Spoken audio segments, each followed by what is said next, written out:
Let's bring our special guest, Senator Todd Young.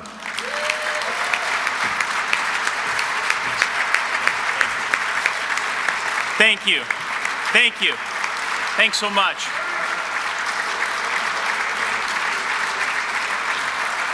Thanks. Well, thank you, Mr. Chairman, so much for your leadership. I want to thank the Central Committee and all the people who helped put this event together. And I want to thank all of you, the heart and soul of the Republican Party. Folks, think about what a difference 1 year makes. I can say from my own standpoint, a year ago, almost to the day, I was taking the oath of office from a Vice President, Joe Biden. Now here in 2018, I attend weekly lunches with Vice President Mike Pence.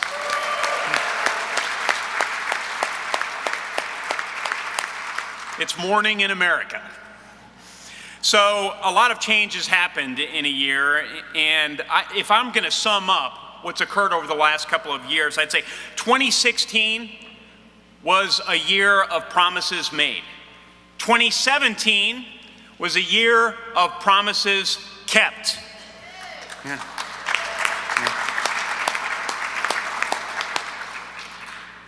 So we have a great message. We started by rebuilding our federal courts from the top down. This was, to so many of you, frankly to me, the most important issue facing us last election. I don't have to tell you about the importance of getting Supreme Court Justice Neil Gorsuch on the bench, but folks, we did it, and he's just the start.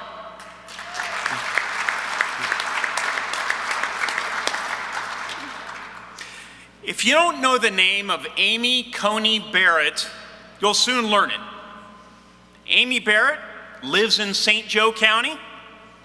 She strictly interprets the Constitution of the United States, and she will soon be the new 7th Circuit Court of Appeals judge. Yeah.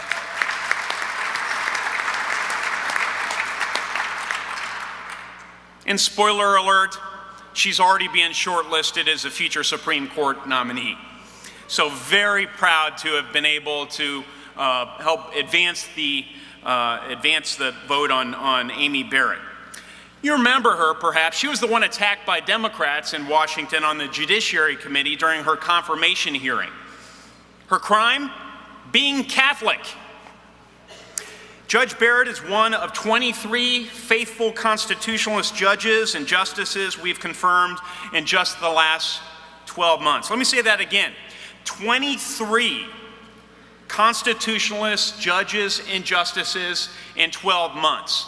If that's not a record, it's close, folks. Yeah.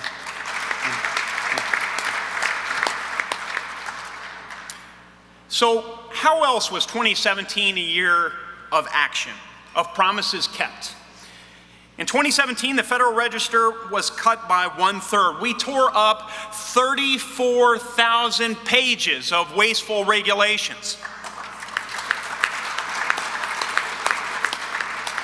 Many of these dated back to the Obama era, and they were choking our freedoms and constraining our incomes and reducing life opportunities for millions of Americans, and we got rid of them. In total, our regulatory rollback is saving Americans $60 billion and roughly 11 million hours of paperwork.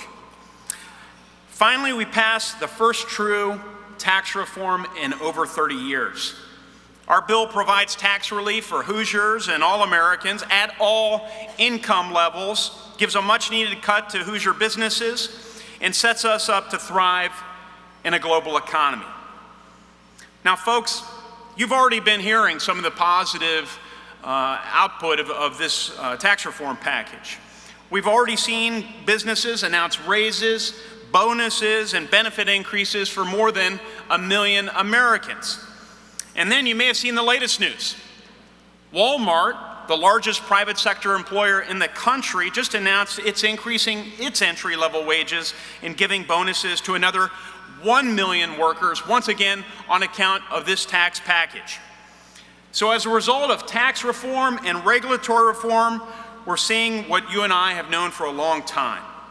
If you want to increase the minimum wage, if you want to increase benefits and investment, If you want to increase opportunity across the state of Indiana and beyond, you don't mandate it from Washington, D.C.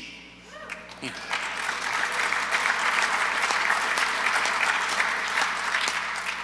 And speaking of mandates, the tax bill fulfilled our promise to finally end the oppressive Obamacare individual mandate tax.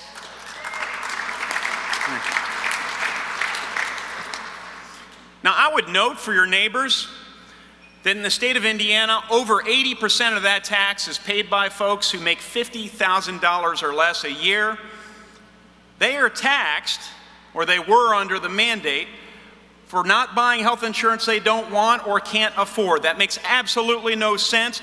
And roughly half of that group makes $25,000 or less a year. It is a poor tax. It is gone. Another promise kept. Yeah. 2016, the year of promises. 2017, the year of results. And I'm here to tell you, this is my message, that 2018 must be the year of mobilization. Hoosiers, we have to do our part, as we consistently have, especially in recent years. We know what Democrats aim to do. They want to flip the U.S. House of Representatives. They've promised to play a big map in that regard. So they're going to throw money at liberal candidates in Jackie's district, in Larry's district, in Trey's district. And we need to step up and support them, and I know you will.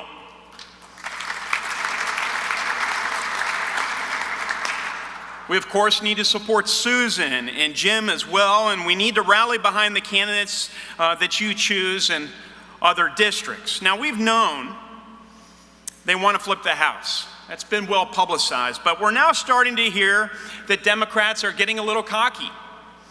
They have hallucinations that just maybe, they can flip control of the United States Senate. They've been emboldened by special election results, including the Alabama special, that cut our majority to 51-49. They have their eye on this Senate majority.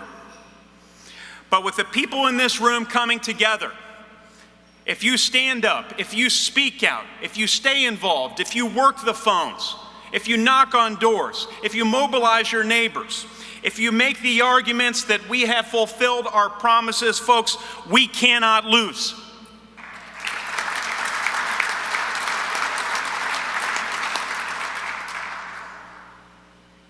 We're going to have an Indiana firewall in 2018. I hope at 7:01 p.m. on election night, we can deliver a key blow to Democrats, to their hope of retaking control of the United States Senate. I know that tomorrow you'll have a straw poll. It's been much publicized. And for the next 4 months, we'll have a spirited primary. Sometimes that's healthy. We need to remind ourselves of that. But no matter who you are behind today, or who you may be behind on May 8th, there's absolutely no question that we need another Republican in Washington to help repeal the rest of Obamacare, eliminate more job-killing regulations, and continue the fight for good Midwestern Hoosier values in Washington, D.C. Folks, I aim to be part of this fight. I'm looking for another partner. Thank you for delivering me one. God bless you, and may God continue to bless America.